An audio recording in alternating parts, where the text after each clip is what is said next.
नमस्कार. संजीवनी गुरुमंत्र या यूट्यूब चॅनलमध्ये तुमच्या सगळ्यांचं स्वागत आहे. पाठीमागच्या व्हिडिओमध्ये आपण पाहिलेलं होतं की linear equation in one variable. मग त्याच्यामध्ये आपण पाहिलेलं होतं की जर वन व्हेरिएबलचं लिनियर इक्वेशन असेल तर त्याचा स्टँडर्ड फॉर्म काय आहे. त्याच पद्धतीने जर ऍडिशनचे एक्झाम्पल असतील, सबट्रॅक्शन असेल, मल्टिप्लिकेशन असेल, डिव्हिजन असेल तर ते एक्झाम्पल कसे सॉल्व्ह करायचे हे सगळं आपण पाठीमागच्या क्लासला पाहिलेलं होतं.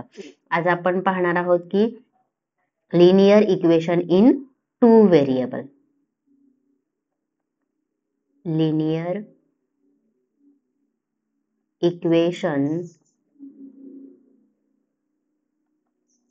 in two variable.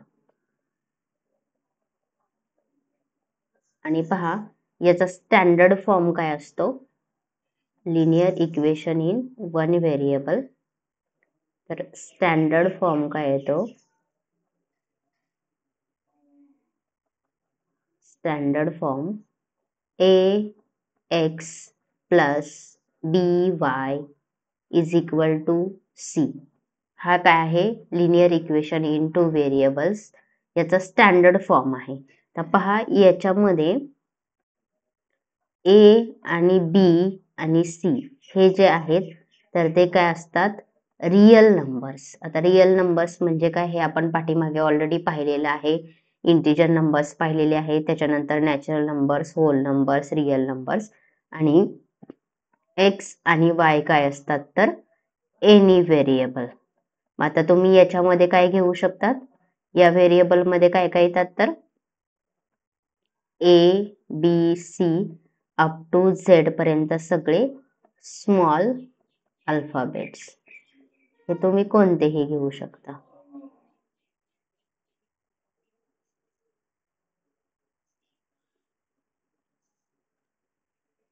याच्यामध्ये काय येतील.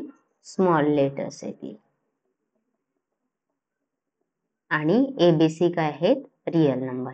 आता याच्यामध्ये पहा अजून एक महत्वाचा पॉइंट आहे तो म्हणजे a b and c not equal to 0 at the same time. म्हणजे दोन्ही एकाच वेळी हे सगळे जे आहेत रियल नंबर्स एबीसी तर ते 0 नसायला हवे. जर हे 0 असतील तर हे टोटल टर्म आहेत त्या सगळे काय होतील. 0 होतील आणि मग जी काही कंडिशन आहे आपली linear equation in two variable साठी तर ती आपली कंडिशन सॅटिस्फाय होणार नाही. याच्यामुळे जो जनरल फॉर्म दिलेला आहे ax plus by is equal to c. याच्यामध्ये a बी आणि सी रियल नंबर्स आहेत ते फक्त सेम टाइमला सगळेच 0 असायला नाही पाहिजे. आणि एक्स वाय काय आहेत तर ते व्हेरिएबल आहेत. याच्यामध्ये तुम्ही अल्फाबेट्स ए पासून ते झेड पर्यंत कोणतेही स्मॉल लेटर घेऊ शकता. तर आता याच्यामध्ये पहा अजून एक महत्वाची कंडिशन आहे की ह्याची जी डिग्री असते तर ती डिग्री कंपल्सरी 1 असते. डिग्री काय असते कंपल्सरी 1. आता डिग्री म्हणजे काय तर हे जे व्हेरिएबल दिलेले आहेत एक्स वाय तर याचा रेस टू आहे ते कंपल्सरी 1 असतं. म्हणजे इथं रेस टू 2 किंवा x raise to 3 y raise to 4 हा जो रेस टू चा नंबर आहे हा कंपल्सरी काय असायला हवा 1. म्हणजेच याला आपण डिग्री म्हणतो. जो रेस टू चा नंबर असतो त्याला आपण काय म्हणतो डिग्री. तर त्याची डिग्री कंपल्सरी किती असायला हवी 1. जर डिग्री 1 नसेल तर याला पण आपण linear equation in two variables म्हणणार नाही. तर लिनियर इक्वेशन साठी काय महत्वाचं आहे तर हा स्टँडर्ड फॉर्म आहे. त्याच्यामध्ये एबीसी रियल नंबर्स आहेत आणि हे एबीसी रियल नंबर्स सेम टाइमला 0 नकोय. त्याच्यानंतर एक्स वाय हे व्हेरिएबल आहेत आणि कंपल्सरी याची डिग्री काय असायला हवी 1 असायला हवी. तर याला आपण म्हणतो linear equation in one variable. Next पाहूयात आपण linear equation in two variable. आता पुढे पाहूयात आपण simultaneous equation.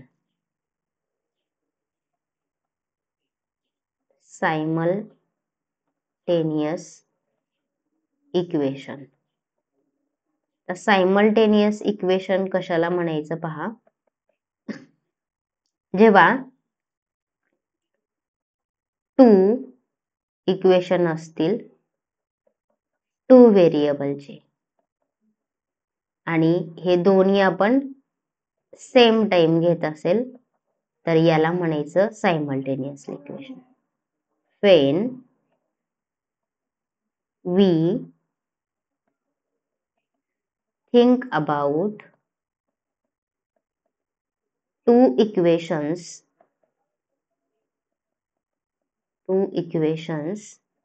in two variables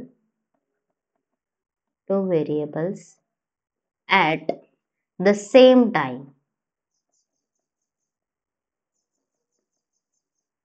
then we called it as a simultaneous equation.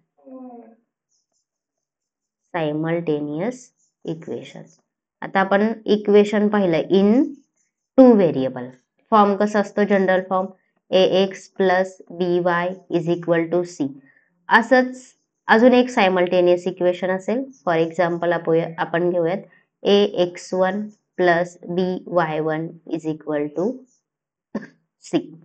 तर हे अजून एक काय आहे इक्वेशन. जेव्हा आपण ह्या दोन्ही इक्वेशनचा ऍट द सेम टाइम विचार करणार आहोत तर तेव्हा आपण याला म्हणतो simultaneous equation in two variable. पहा, when we think about two equations in two variable at the same time.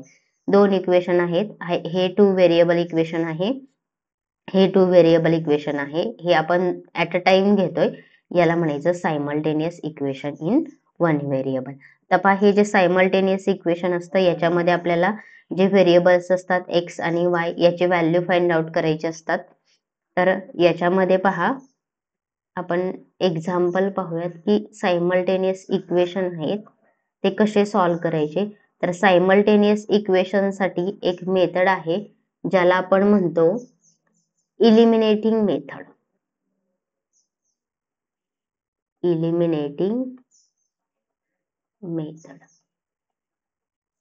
तर इलिमिनेटिंग मेथडने आपण याचं सोल्युशन फाइंड आउट करू शकतो. म्हणजेच एक्स आणि वाय जे व्हेरिएबल घेतलेले आहेत याची व्हॅल्यू आपण फाइंड आउट करणार आहोत. तर फॉर एक्झाम्पल घेऊयात आपण 5x minus 3y is equal to 8 आणि 3x plus y is equal to 2. तर पहा, फर्स्ट आपण चेक करूयात की हे इक्वेशन इन टू व्हेरिएबल्स आहेत का. तर ह्याच्यामध्ये एक्स आणि वाय काय आहेत व्हेरिएबल, इथे पण एक्स वाय व्हेरिएबल.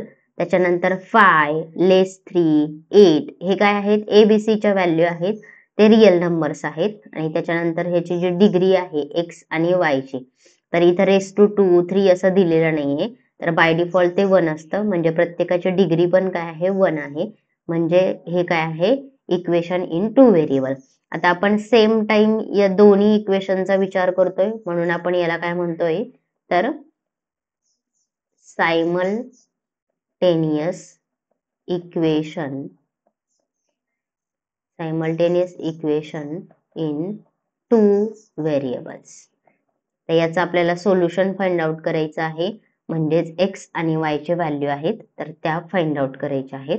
आता पहा, हे सोल्युशन आहे याचं, तर ते कसं फाइंड आउट करायचं. आन्सर याच्यामध्ये फर्स्ट काय घ्यायचं, जे इक्वेशन दिलेले आहे त्याला नंबर द्यायचे. 5x minus 3y is equal to 8 equation 1. त्याच्यानंतर 3x plus y is equal to 2 याला म्हणायचं आपण इक्वेशन 2. आता याच्यामध्ये काय करायचं पहा, तर आपली मेथड कोणती आहे इलिमिनेटिंग मेथड आहे. म्हणजे काय करायचंय, हे जे व्हेरिएबल आहेत एक्स आणि वाय, तर याच्यापैकी कोणता जरी एक व्हेरिएबल आहे तो इलिमिनेट करायचा, म्हणजे आपल्याला एका व्हेरिएबलची व्हॅल्यू मिळते आणि त्या व्हेरिएबलच्या व्हॅल्यूच्या मदतीने आपण दुसऱ्या व्हेरिएबलची व्हॅल्यू फाइंड आउट करू शकतो. आता इलिमिनेट कसं करायचं पहा. आता हे इलिमिनेट कधी होतील, हे एक्स एक्स वाय वाय हे कधी इलिमिनेट होतील. सपोज जर हे असं असेल x minus x y minus Y असं असेल तर हे इलिमिनेट होतील. किंवा 2x minus 2x 3y -3y असं जर असेल तरच याच्यामध्ये हे काय होणार आहेत, इलिमिनेट होणार आहेत. मग आता याच्यामध्ये पहा, फर्स्ट काय चेक करायचं, जर हे व्हेरिएबल दिलेले आहेत ना, तर याच्यामध्ये साइन चेक करायचे कोणाचे डिफरंट आहेत. आता इथं बघितलं तर इथं 5 आहे, 5 ला साइन आहे प्लसचं, इथं 3 ला साइन आहे प्लसचं. त्याच्यानंतर y घेतला आपण, इकडे y घेतला आणि इकडे y घेतला, तर इथं -3 आहे आणि इथं काही नाहीये म्हणजे 1 आहे, +1 आहे. मग इथे डिफरंट साइन आहे, बरोबर, डिफरंट साइन आहे, पण कोइफिशियंट आहेत याचे तर ते सेम नाही ते. मग जेव्हा डिफरंट साइन असेल तर प्लस मायनस असेल तर कोइफिशियंट पण सेम असायला हवेत, तरच ते डिलीट होतील ना. कोइफिशियंट सेम म्हणजे जर 3y + 3y - 3y किंवा y - y असं असेल तरच हे इलिमिनेट होणार आहेत. तर आता हा जो इथं 3 आहे पण इथं नाहीये, मग काय करायचं, हे पूर्ण इक्वेशन आहे याला मल्टिप्लाय बाय 3 करायचं. म्हणजे दोन्हींची ऑलरेडी डिफरंट साइन आहेत, मग साइन चेंज करायची गरज नाहीये, फक्त कोइफिशियंट आहे तो सेम करायचा म्हणजे हे इलिमिनेट होतील. मग आता काय करायचं, multiply both sides of equation 2 by 3. म्हणजे हे इक्वेशन 2 आहे, याच्या दोन्ही साइड आहेत, याला मल्टिप्लाय कशाने करतोय आपण, 3 ने. मग काय होईल याला मल्टिप्लाय केल्यानंतर, 3 multiply by 3x plus 3 multiply by y is equal to 2 multiply by 3. आता ह्या दोघांचं multiplication 9x plus 3y is equal to 6 आणि हे आपल्याला नवीन इक्वेशन मिळालं, याला आपण म्हणूयात इक्वेशन नंबर 3. आता हे इक्वेशन याला मल्टिप्लाय केलंय, हे इक्वेशन कन्सिडर करायचं नाही. आता इक्वेशन कोणतं पाहायचं, 1 आणि हे जे 3 आहे. आता याच्यामध्ये आपल्याला काय दिसतंय, 5x 9x दोन्हींचे साइन सेम आहेत, कोइफिशियंट पण वेगवेगळे आहेत, याच्यामध्ये डिलीट काहीच नाही होणार. याच्यानंतर -3y आणि +3y, आता हे इलिमिनेट होतील का, होतील. -3y आणि +3y केलं तर हे कॅन्सल होतील आणि आपल्याला एकच व्हेरिएबल मिळेल, एक इलिमिनेट होईल. तर आपण काय करूयात, हे इक्वेशन फर्स्ट आहे आणि इक्वेशन थर्ड आहे, तर ते काय करूयात, ऍड करूयात. जेव्हा डिफरंट साइन असतील तेव्हा इक्वेशन काय करायचं, नेहमी ऍड करायचं. तर इक्वेशन काय आलेलं आहे आपलं, इथं लिहायचं add equation first and equation third. आता फर्स्ट इक्वेशन काय आलेलं आहे, 5x - 3y is equal to 8 आणि थर्ड इक्वेशन काय आहे, 9x plus 3y is equal to 6. हे दोन इक्वेशन आपण काय करायचे आहेत, ऍड करायचे आहेत. आता चेक करा, हे जर आपण ऍड केले तर काय होईल, 5 आणि 9 किती होतील, 14x आणि हे कॅन्सल होतील, -3y प्लस 3y इथं 0 येतील, इज इक्वल टू या दोन्हींचे ऍडिशन किती येईल, परत 14. आता हे मिळालं आपल्याला equation in one variable, equation in one variable, बरोबर. आता हे कसं सॉल्व्ह करायचं आपल्याला माहित आहे, इथं फक्त आपल्याला x पाहिजे, हे 14 नको. x आणि 14 मध्ये मल्टिप्लायचं साइन आहे, इकडे गेल्यानंतर डिवाइड होईल, म्हणजे x is equal to 14 divided by 14 आणि आन्सर येईल 1. म्हणजेच x ची व्हॅल्यू किती आलेली आहे, 1. आता आपल्याला एका व्हेरिएबलची व्हॅल्यू मिळालेली आहे, तर ह्या व्हेरिएबलची व्हॅल्यू आपण हे जे इक्वेशन फर्स्ट सेकंड थर्ड, तर या कोणत्याही एका इक्वेशन मध्ये पुट करू शकतो, आपल्याला आन्सर सेम येणार आहे. मी लिहिते put x is equal to 1 in equation first.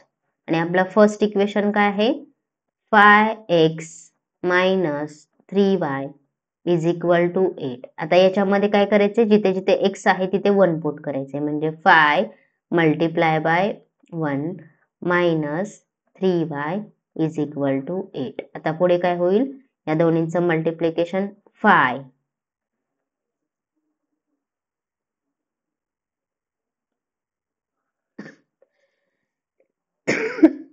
हे परत लिहूयात आपण 5x minus 3y is equal to 8. 5 multiply by 1 minus 3y is equal to 8. या दोन्हींचं multiplication 5 minus 3y is equal to 8. हेच सिम्प्लिफाय कसं करायचं आहे तर आता फक्त एक एक टर्म इकडे घेऊयात. हे 1 व्हेरिएबल सारखं झालं minus 3y is equal to 8 आणि हे 5 आहे ते इकडे घेऊयात. 5 ला साइन आहे प्लसचं इकडे गेल्यानंतर काय होईल मायनस म्हणजे minus 3y is equal to 8 minus 5 किती होतील तर 3 आणि y is equal to 3 divided by minus 3 आणि y इज इक्वल टू येईल मायनस 1 आणि हे झालं आपलं आन्सर. आता आपण लिहिलेले आन्सर आहे ते करेक्ट आहे की नाही ते पण कसं चेक करायचं तर आलेली व्हॅल्यू x ची व्हॅल्यू 1 इथे पण आहे 1 हे कोणत्याही इक्वेशन मध्ये पुट करायची आणि मग लेफ्ट हँड साइड सॉल्व्ह केल्यानंतर राईट हँड साइड तीच येते का चेक करायचं. आता आपण चेक करूयात. Put x is equal to 1 y is equal to minus 1 in equation third मध्ये घेऊयात आपण नवीन इक्वेशन आलेलं 9x plus 3y is equal to 6. आता 9 मल्टिप्लाय बाय x ची value 1 plus 3 multiply by y ची value minus 1 is equal to 6 येते का check करायचं. 9 मायनस या दोघांचं मल्टिप्लिकेशन 3 आणि 9 मधून 3 गेले 6 आले का आपले RHS दोन्ही सेम आले. याचा अर्थ x इज इक्वल टू 1 आणि y इज इक्वल टू 1 ह्या दोन्ही व्हॅल्यू आपल्या करेक्ट आहेत आणि हे आहे आपल्या इक्वेशनचं solution. Solution x is equal to 1 y is equal to minus 1. Okay तर असं आपण हे जे इक्वेशन आहेत 2 व्हेरिएबलचे हे आपण असे सॉल्व्ह करू शकतो. याच्यामध्ये सगळ्यात महत्वाचं काय आहे की एक व्हेरिएबल आपल्याला एलिमिनेट करायचं आहे. एलिमिनेट करायचं असेल तर पहिल्यांदा चेक करायचं की याचे जे साइन आहेत ते डिफरंट आहेत का. जर डिफरंट साइन असतील तर त्याचे कोइफिशियंट आहेत ते सेम करून घ्यायचे जेणेकरून ऍड केल्यानंतर आणि नेहमी लक्षात ठेवायचं की डिफरंट जर साइन असतील म्हणजे प्लस मायनस असेल तर नेहमी ऍडच करायचं म्हणजे प्लस मायनस असतील तर ते कॅन्सल होतात आणि मग एका व्हेरिएबलची व्हॅल्यू मिळते. एका व्हेरिएबलची व्हॅल्यू मिळाल्यानंतर आपण ती इक्वेशन मध्ये कोणत्याही दुसऱ्या व्हेरिएबल मध्ये पुट करू शकतो. इक्वेशन मध्ये पुट करू शकतो आणि आपल्याला दुसऱ्या व्हेरिएबलची व्हॅल्यू मिळू शकते.